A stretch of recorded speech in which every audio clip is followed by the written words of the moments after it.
Proclamation और attachment के इस वीडियो में हम लोग 3 सेक्शन और देख लेते हैं। सेक्शन 86, 87 और 88। ठीक है, तो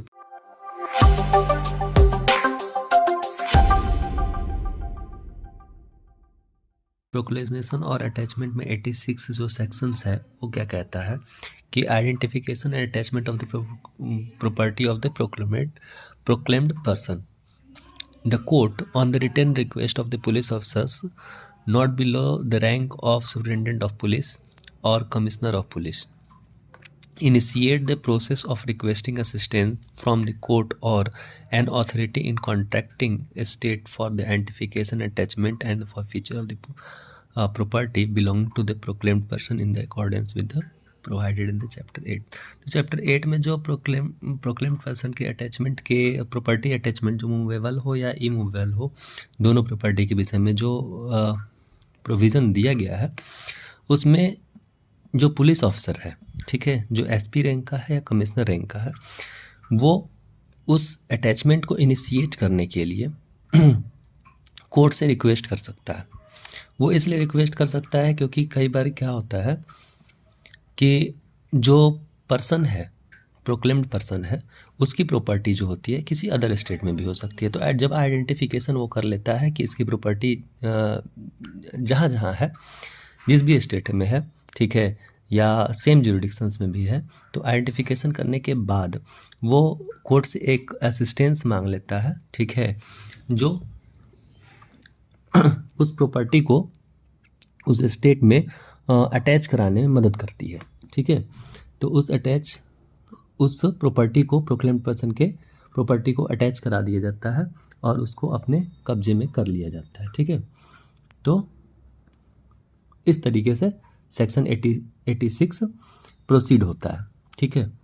अब 87 सेक्शन 87 देखते हैं कि क्या कहता है कि सेक्शन 87 जो क्लेम है and objection to attachment, claim and objection to attachment.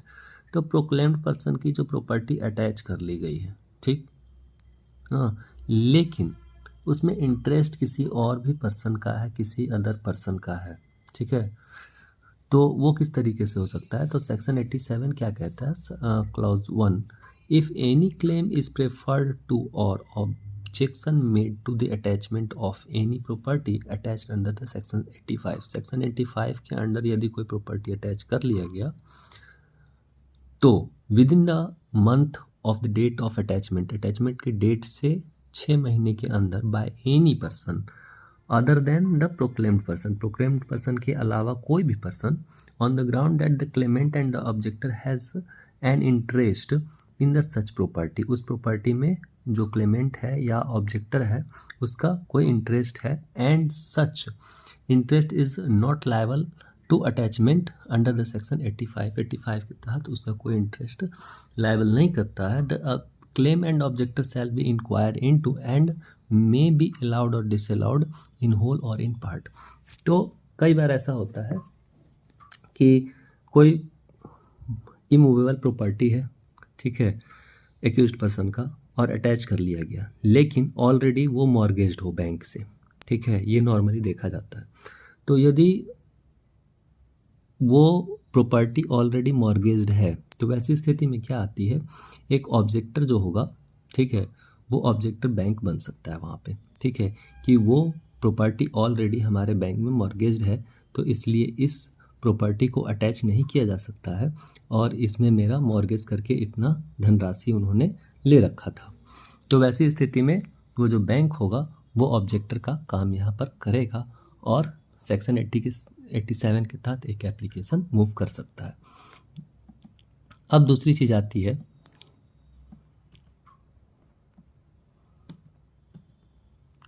दूसरा क्लॉज आता है, any person whose claim and objector is disallowed. तो यहाँ पर जो फर्स्ट क्लॉज कहता है तो उसमें एप्लीकेशन अलाउड भी हो सकता है, डिसअलाउड भी हो सकता है, पूरी तरीके से या आधे, इन पार्ट्स में। ठीक है, पार्शियली भी डिसअलाउड हो सकता है। अब दूसरी जो क्लॉज आता है उसमें ये कहा जाता है कि any person whose claim and objection has been disallowed, यदि डिसअलाउड हो गया in whole or in part by an order under subsection 1, ठीक है, may within the period of 1 year from the date of such order institute a case to establish his right which he claims in request of the property in dispute but subject to the request of such suit if any the order shall be conclusive।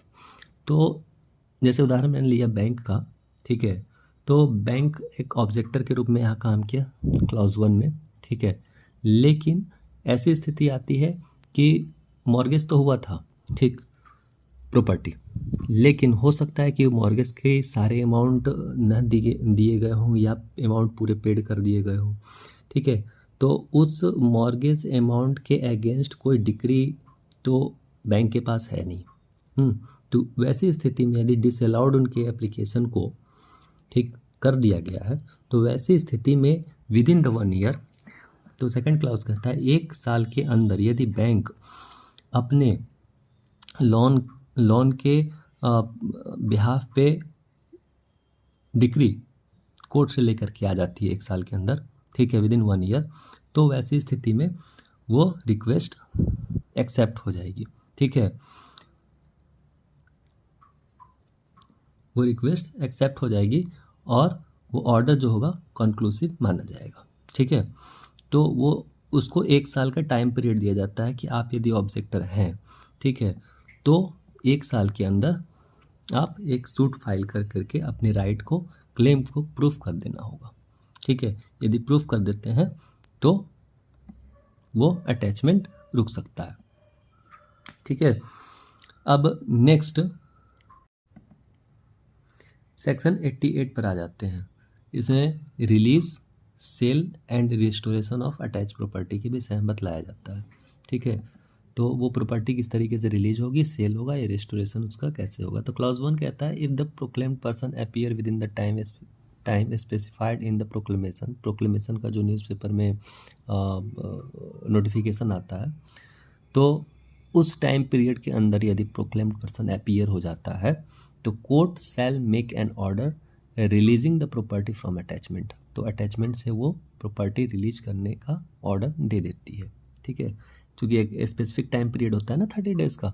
तो उस 30 days के अंदर यदि proclaimed person उस 30 days में जो date of hearing लिखी रहती है, जो मैंने पिछले वीडियो में आपको बतलाया था, तो उस डेट पर अपीयर होकर के प्रेजेंस हो जाता है कोर्ट के सामने, तो वो रिलीज कर देती है, अटैच प्रॉपर्टी का ऑर्डर जो होती है वो रिलीज कर देती है, प्रॉपर्टी रिलीज हो जाता है उसका, ठीक है। नेक्स्ट कहता है if the proclaimed person does not appear with in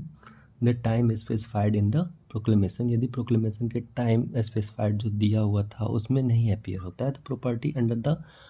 attachment shall be at the disposal of the state government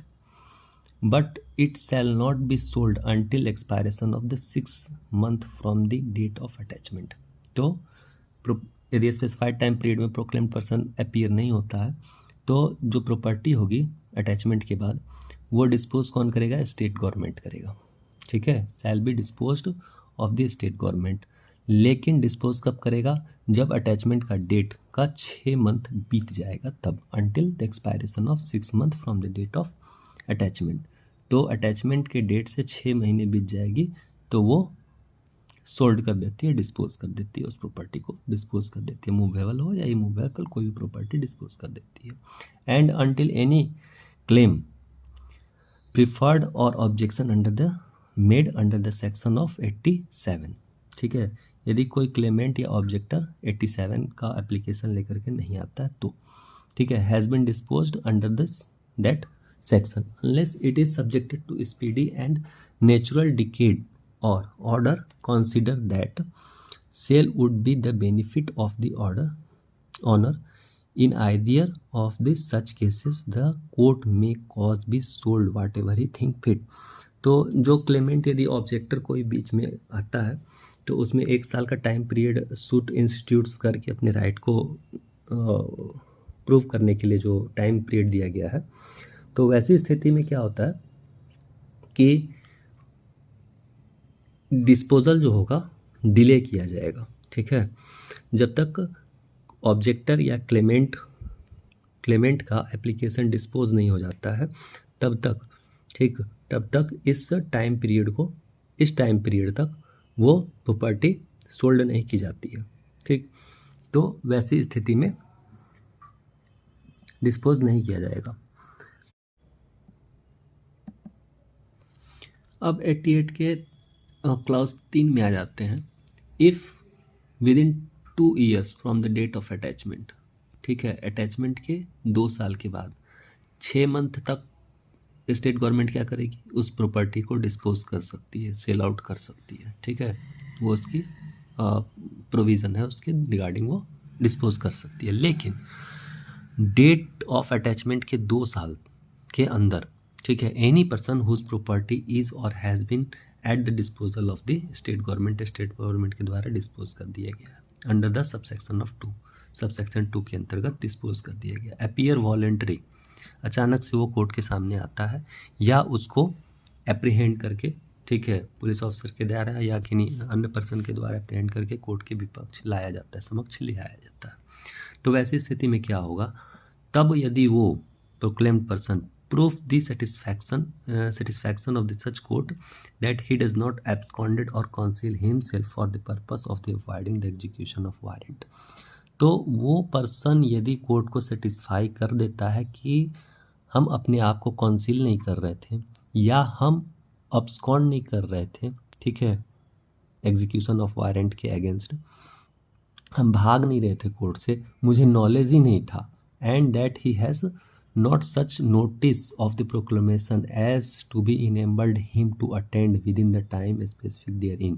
ठीक है, मुझे इस बात का नॉलेज ही नहीं था कि मैं प्रोक्लेम्ड हो गया हूँ, मुझे इस बात का नॉलेज ही नहीं था कि मेरे अगेंस्ट कोई वारंट निकली हुई है, ठीक है, मुझे इस चीज़ का कोई नॉलेज नहीं था। यदि कोर्ट को इस तरीके से सेटिस्फाई कर देता है तो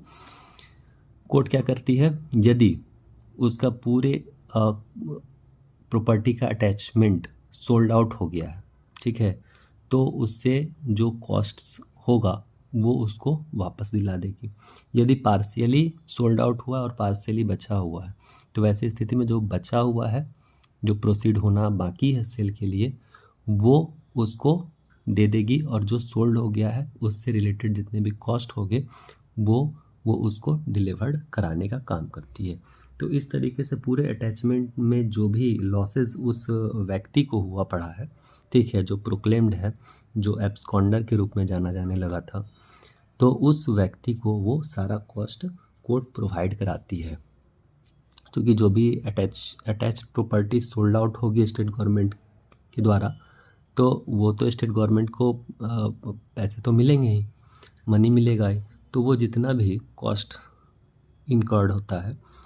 in the consequences of attachment, वो सारा जो होता है वो डिलीवर्ड करा दी जाती है किसको, प्रोक्लेम्ड पर्सन को, ठीक है, और उसके बाद प्रोसीडिंग स्टार्ट हो जाता है ट्रायल का। ठीक,